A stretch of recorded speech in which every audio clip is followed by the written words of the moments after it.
Welcome to Behind the Line, where we pull back the curtain on the challenges facing first responders and frontline workers. The work you do is unique, and so are the stresses that go with it. Join me as we tackle key issues to reduce risks for burnout, and as we work to support you in doing the job you love without sacrificing being the kind of person you want to be.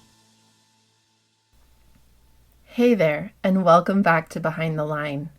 I'm Lindsay Foss. I'm a clinical counselor specializing in trauma therapy by day and wellness advocate and educator for first responders and frontline workers by night, or something like that. Behind the Line is a place for us to talk about the real life behind the scenes challenges facing you on the front lines. I created this podcast with the hope of bringing easy access to skills for wellness, allowing you to find greater sustainability both on the job and off. Time is marching steadily on, and we are days away from Christmas 2020. Now, I know for many on the front lines, Christmas magic has worn off a bit. Many of you will be working Christmas Eve and Christmas Day, sacrificing the time with your own families to be out there ensuring the health and safety of our communities. You do not get enough thanks for these kinds of sacrifices. Please know that even though we suck at saying it enough and making it clear, we are thankful for what you do. I am thankful for what you do. As we move through this season, our family has been talking about traditions quite a bit. Now, this was prompted largely by something my kids watched. My kids are 6 and 3, and Frozen is playing a pretty big role in the lives of my children right now. Elsa, Anna, Kristoff, Sven, Olaf, the whole crew are pretty well a part of the family at this point, and the songs can be heard in the halls of my house pretty well any moment of the day or night. We, of course, have Disney Plus, and we're recently watching Olaf's Frozen Adventure, which, if you don't have young kids, is a 20-ish minute short about Olaf seeking to understand and create Christmas traditions for his frozen friends. Following watching this short a number of weeks ago, my son, who's 6, has been asking a lot of questions about traditions. Obviously, because of the plot, he started out talking about Christmas traditions, and we talked about the various traditions our family has incorporated over the years. Things like filling and opening our homemade advent calendars, going out to cut down our Christmas tree, the music we choose when we decorate the tree, our annual Foss family Christmas sing-along party, which will sadly be canceled for 2020, writing letters to Santa, going to see Christmas lights around town, and our process for opening gifts on Christmas morning. Through these conversations, I've realized how much we've built over the years, and how these highlight what we value about the season. What I've found most interesting about my son's new obsession with traditions is that his questions started to generalize. After a while, he stopped asking specifically about our Christmas traditions and started asking about our traditions having to do with all kinds of things. We've talked about traditions associated with every holiday conceivable, as well as traditions for big life events, such as when someone gets married, when someone has a baby, and when someone we love dies. I'll admit, these are fascinating conversations to have with a 6-year-old, particularly possibly when you're a therapist, and they challenge me to think about how I think and how our family shapes these kinds of significant events. Since our conversations began, they've continued to evolve, and we are now talking more and more about the small traditions, the everyday traditions, the silly things our family does day to day. Things like asking one another about how our day was, and not allowing for simple answers like fine. Talking around the dinner table and not letting the TV be on. Reading books together each night, and laying in bed to talk about big life questions. As these conversations have unfolded, I've been increasingly aware of how these traditions, big and small, help me to anchor. What do I mean by anchor? Well, to me, anchoring means to feel a bit of stability and security, even in the midst of bumpy waters. A sense of being connected to something that is strong and sure. And when I think about these daily, seasonal, and significant life event traditions, I realize that they are a part of what builds that for me. To some extent, it's the routine and the predictability that feels meaningful, that I can trust and know that I can expect specific parts of my day to happen, and that we're working together to make these happen as a family because we collectively value them. All of this has had me thinking more about how we anchor and what we choose to anchor to. I mean, we can try to anchor to all kinds of things. Like if you literally think about a boat trying to anchor, there are all kinds of surfaces that an anchor can try to grip to, but some are going to be way more effective than others. One of the mistakes I see for a lot of first responders and frontline workers is anchoring too much into the work itself. This happens often, and it makes sense that it does, because at its core, the work is good. What I mean by that is that the work is associated with all kinds of positive things.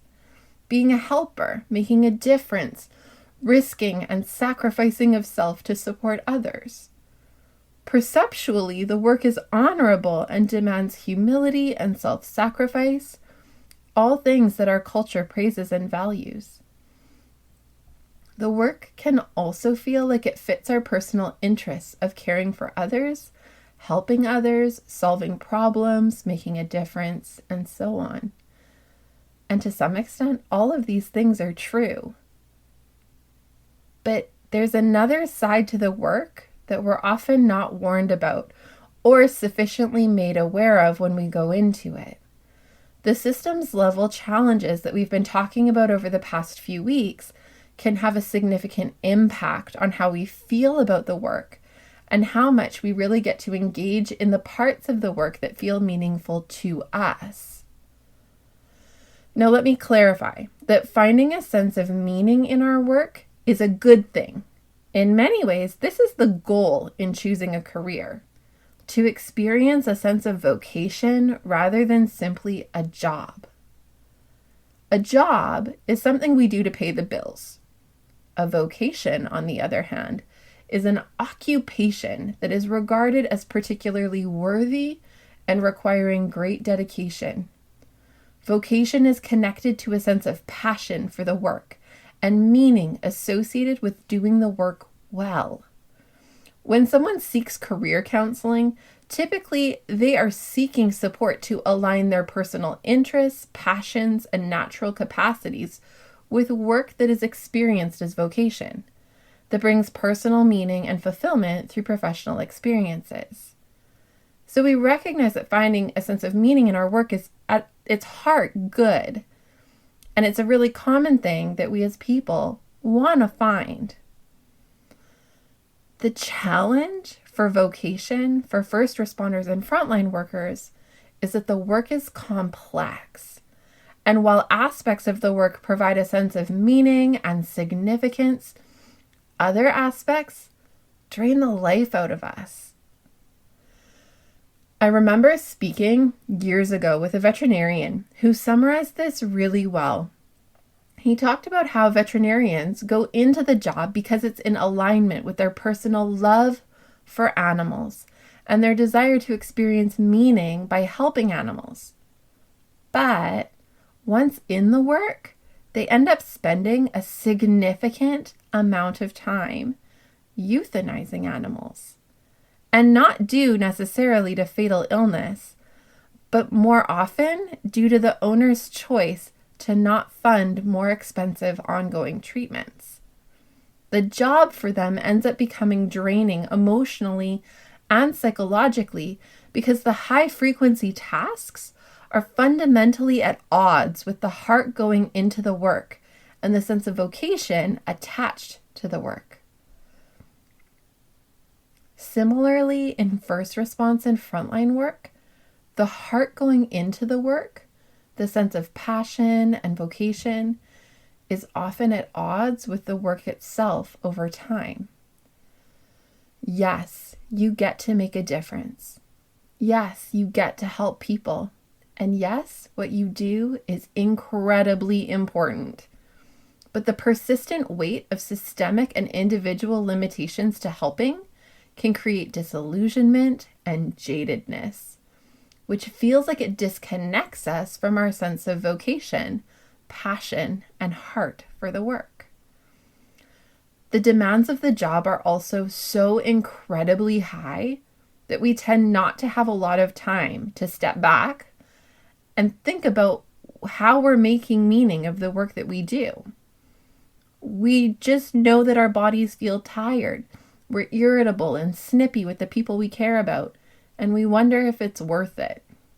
We will often look at others at work who we perceive as jaded and burnt out and think, God, I hope I'm never like that.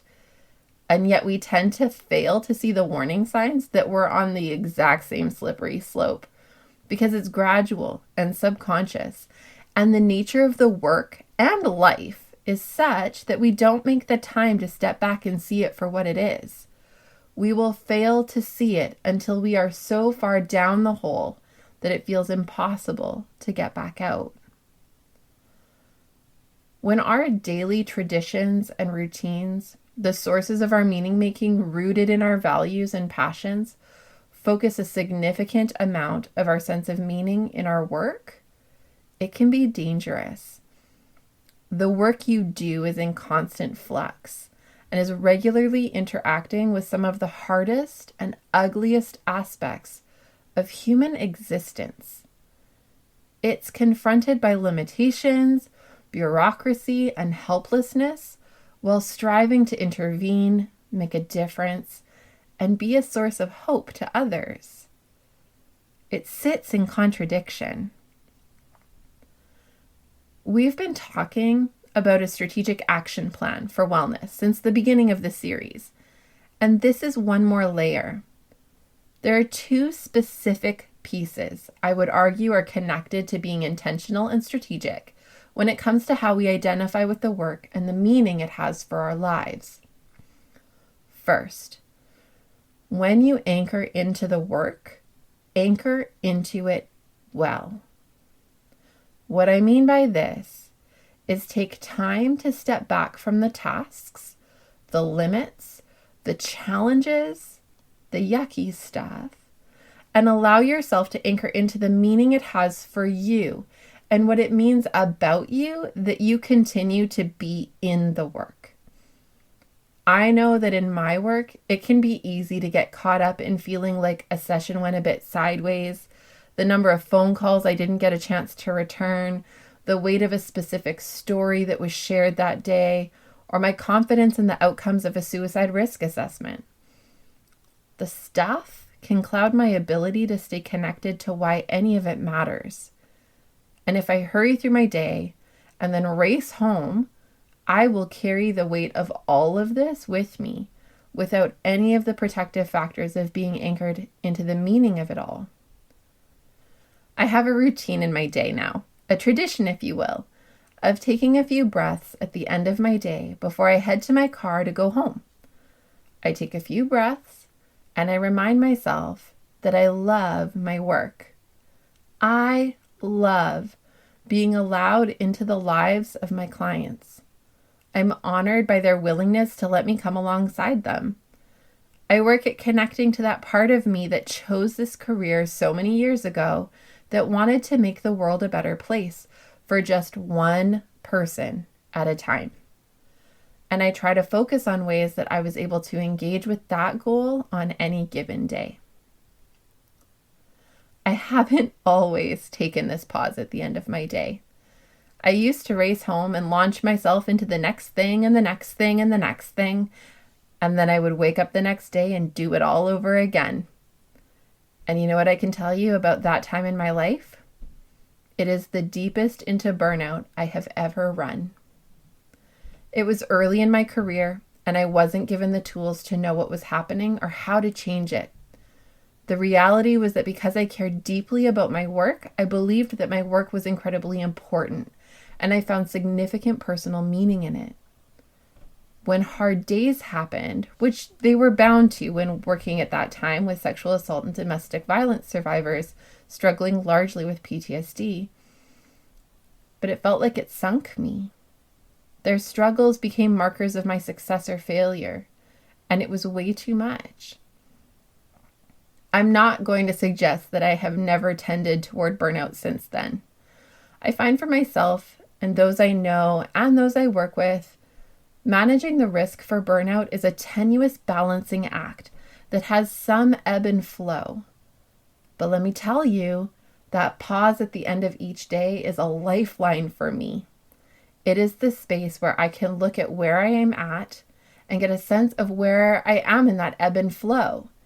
It lets me spot any early signs that I'm moving towards something less healthy and allows me to make some pivots back towards my strategic action plan, or to change up my plan a bit to be responsive to newer changing stressors.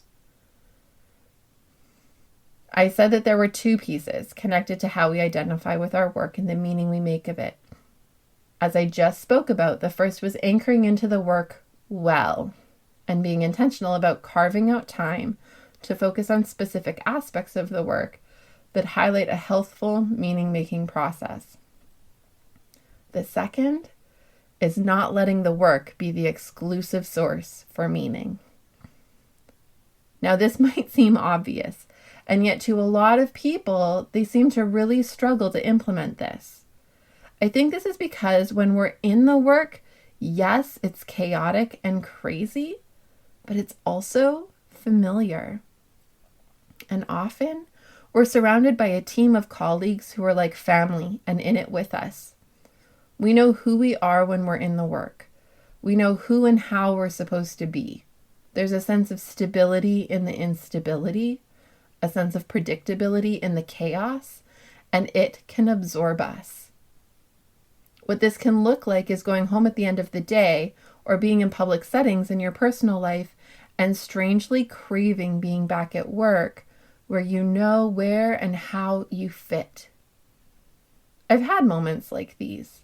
Moments where my kids are asking to play something that feels outside of my wheelhouse, and I have this internal pull to go do some work to place myself in something that feels familiar, and where I know what's expected of me, and I know I can meet those expectations with success.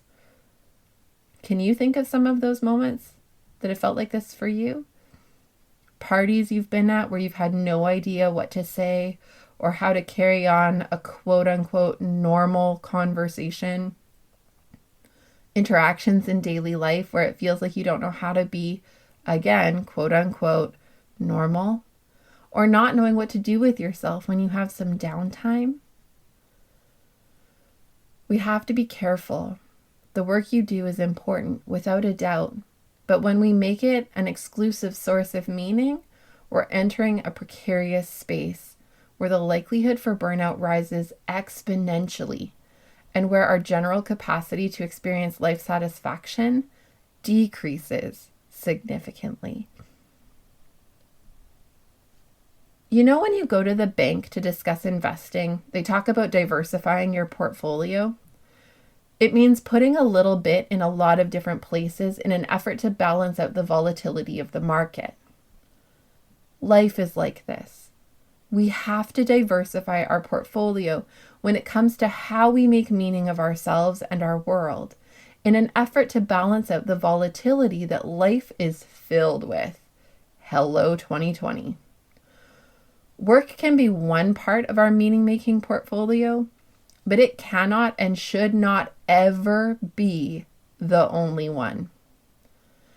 Investing energy thoughtfully and intentionally into other areas where you can find meaning in your life is a game changer in creating sustainable wellness. Some ideas for areas to pour into can include investing in family and friends, and being intentional about how you show up with and experience enjoyment and meaning from your family time. Investing in hobbies, sports, or interests that provide a sense of enjoyment, connection, and meaning. Investing in volunteerism, social justice initiatives, or other areas where you can lean into a sense of meaning, and seeking out a side hustle that feels in alignment with your interests. I know several first responders who spend their days off doing a second job that has nothing to do with frontline work, such as baking and decorating cakes or doing custom woodworking projects. Several of my frontline worker friends volunteer in community event planning, athletics, or other areas of personal interest. These activities can add stress in their own unique ways, but they also offer a breadth of experience and exposure to life that helps to balance out some of the burden of the work you do. In my own world, my strategic action plan, as it relates to how I anchor into things outside of my work, includes a host of different things. Just to name a few, within my family, I anchor into moments with my kids like couch cuddles, reading books at bedtime, and when I'm more stressed at work, I tend to make a point of starting tickle fights because their laughter is absolutely infectious and it actually helps me to calibrate my mood. I invest in some hobbies and interests, which include exercise, going for walks with close friends who get me and challenge me. I like doing crafty things, and I have a secret love for organizing stuff. I also volunteer, although that's been a bit halted with COVID. I've spent several years on a team that pulls off an incredible kid swap event twice a year. And no, that doesn't mean trading children. It means swapping your old kid's junk for cash. It's fun to put together, and the team I work with on this project is amazing and hilarious. The problems that arise in that space seem small and comical relative to the challenges I face in my work. And it offers a good counterbalance to the seriousness of much of what I do, while leaning on some of my skills. To be honest, this podcast is in some ways another balance for me, allowing me to use my work and engaging in teaching and advocacy with the learning and wisdom gained from over a decade of working as a trauma therapist without having to add more session time has been a wonderful way to feel connected to a source of meaning making that balances out some of the demands. Built into all of these things are routines and traditions that have significance for me, and they'll look a little different from one person to the next. But at the end of the day, these things don't tend to just happen. We have to put them in place. We have to be intentional and implement strategically, which means we also need to step back to take notice of where we have gaps and how we want to start working at filling them more effectively. Have you noticed yet that I talk a lot about intention and strategy? I feel like these are words I hear myself saying a lot here and in my clinical work. They are keywords for living, most especially when you face persistent stress day in and day out. Human nature tends to get really caught up in things, and we tend to live quite willy-nilly and flying by the seat of our pants. We hope for things to feel better, but things are unlikely to change unless we pour some energy into changing them.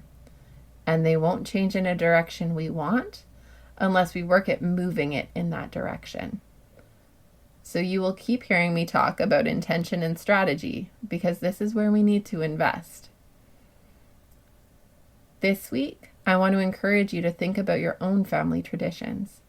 Whether it be holiday traditions, significant life event traditions, or the traditions of daily living, think about what those traditions say about you and your family. What do these traditions say about what you collectively choose to value and prioritize? I wonder what ways you might create or hone some traditions, personally or as a family, that would help you anchor well into the work you do and anchor well outside of your work too. I'm going to also invite you to take and adapt the end of the day pause that I shared about earlier. At the end of your workday, before you race for home, take a minute in your office or station, in your car, or wherever you can find that's quiet to take a few breaths, reflect on your day, and get curious about some of your needs to anchor back to what matters for you. I've included these suggestions in the show notes, so take a look if you need to reference back. As always, please feel free to follow me on Facebook or Instagram And if you have any comments, suggestions, or topic ideas you'd like to hear us talk about, you can email me. I'll include my email address in the show notes. Wishing you and yours a safe and connected holiday season. Until next time, stay safe.